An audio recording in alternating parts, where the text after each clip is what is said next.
Senhor presidente, senhores senadores, senhoras senadoras, o Brasil que nos vê pelas redes sociais e a TV Senado.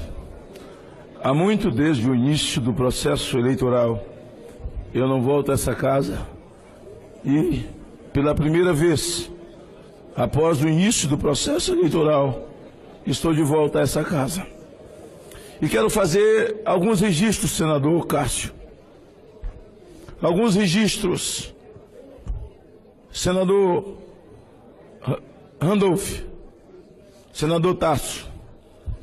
Há 6 anos e meio atrás, senador Ricardo Ferraz, quando nós fomos surpreendidos com esse fato que não é um fake, e reafirmo a ministra Rosa Weber, que é uma verdade, o chamado kit gay. Fizemos um grande movimento em frente, senador Paim, ao Ministério da Educação, e o ministro era o ex-candidato a governo, Fernando Haddad.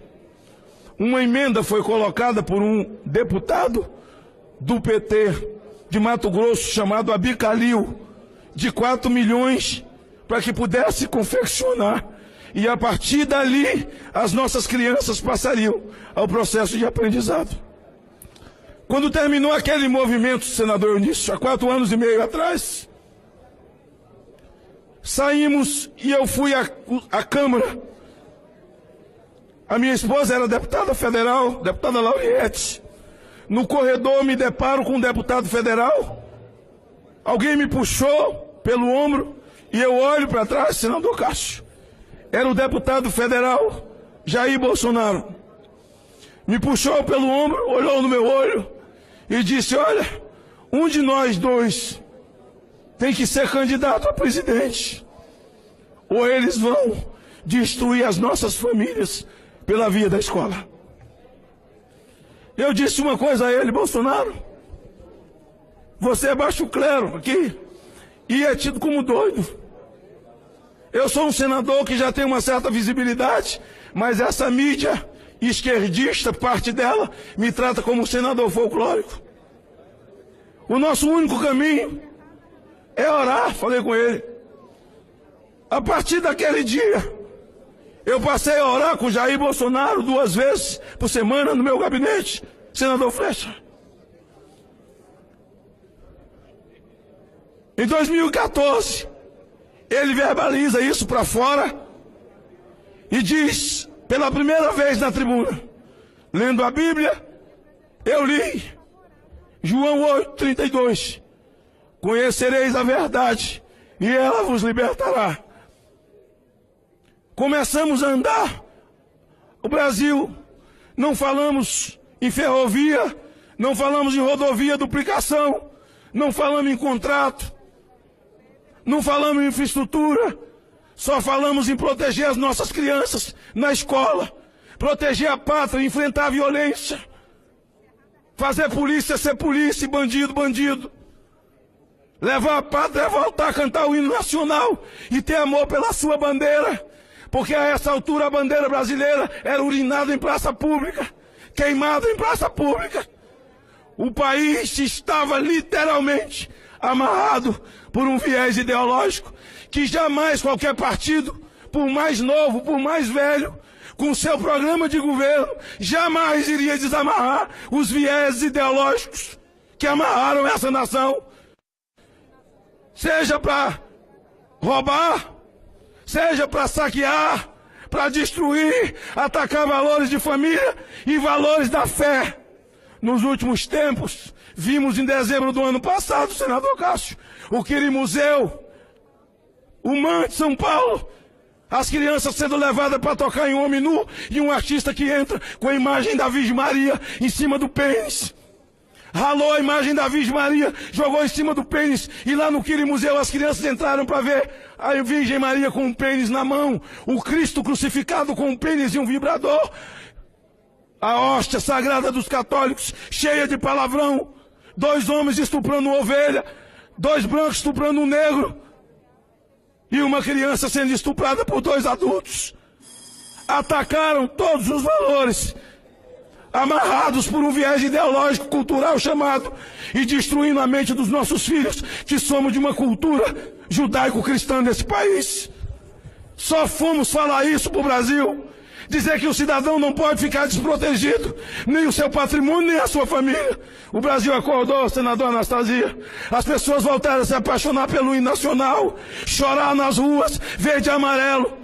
Meninos, adultos, anciãos, as pessoas vieram para a rua, multidões e multidões. Dizia-se assim: eles têm militante, tem MST, eles têm CUT, eles têm as ONGs que mamam no governo, ninguém tira eles, mas o Brasil virou militante de si mesmo.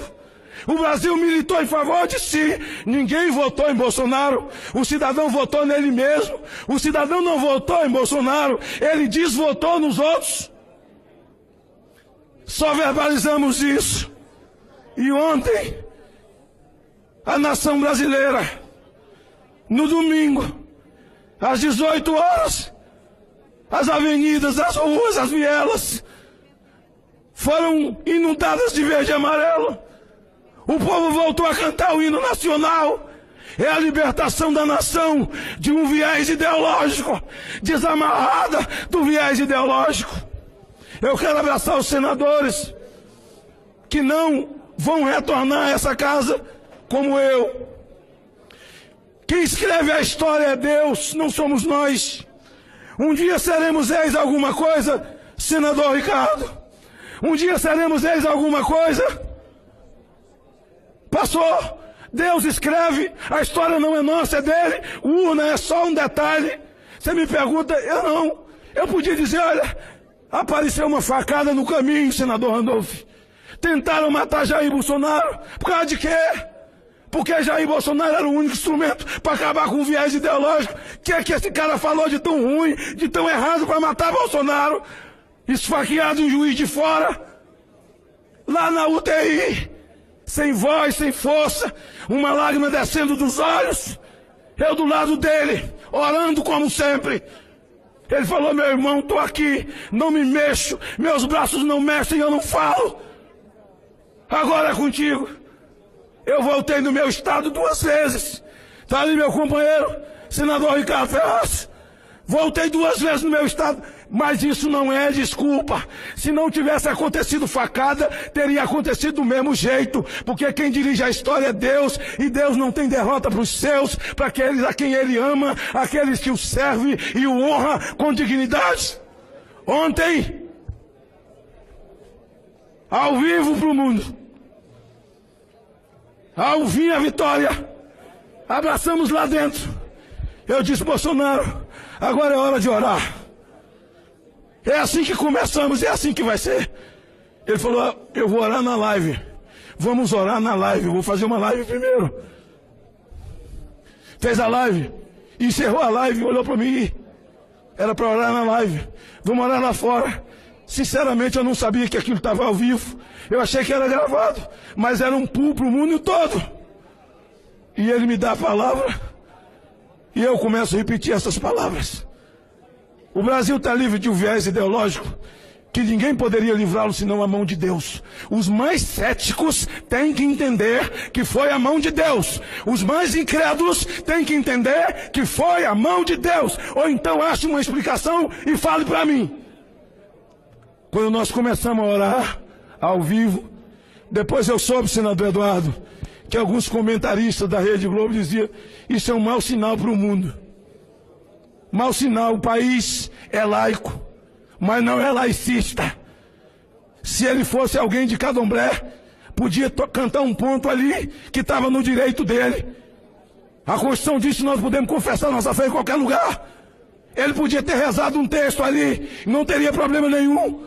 Agora, por que essa coisa contra? Querer tutelar a nossa fé. Não, o mundo recebeu um sinal de uma nação cristã, de um presidente da República que não se cansa de dizer que o Brasil precisa de um homem de mãos limpas, que tenha Deus no coração e seja patriota. Eu quero dizer a esses comentaristas que quando Jesus foi chamado de viado num show em Salvador, Eles podiam ter feito muita reclamação, dizendo que desrespeitaram as pessoas que foram no show. Alguns gostam e outros não, mas não falaram nada. Jesus, a rainha do céu, Jesus é viado, ninguém fez nada. Agora, porque nós oramos, faremos isso muitas vezes. Vocês vão ter que aguentar ter um presidente que vai depender só de Deus. Nós vamos continuar orando. E temos 1000 razões e razões sobejas para agradecer a Deus o que fez. O Deus que nos trouxe até aqui, que nos guiou até aqui, que poupou a vida de Jair Bolsonaro, que por alguns momentos fez com que a nação brasileira chorasse e visse a sua esperança esvair entre os dedos, como se Jair Bolsonaro, que verbaliza aquilo que sonha o Brasil, fosse morrer em Juiz de Fora, mas não foi. Fica algumas lições, senhor presidente. Eu lhe agradeço pela oportunidade de verbalizar nesse momento parte da fala que eu falei aqui. Eu falei com Vossa Excelência, eu falei com o Ricardo, falei com o Cássio, falei com todo mundo. Cruzei esse país falando em nome de Deus, cantando um hino nacional, chamando a atenção daqueles que confessam fé cristã. Essa é a maior nação católica do mundo. Bendita é a nação cujo Deus é o Senhor. O Brasil acima de tudo e Deus acima de todos.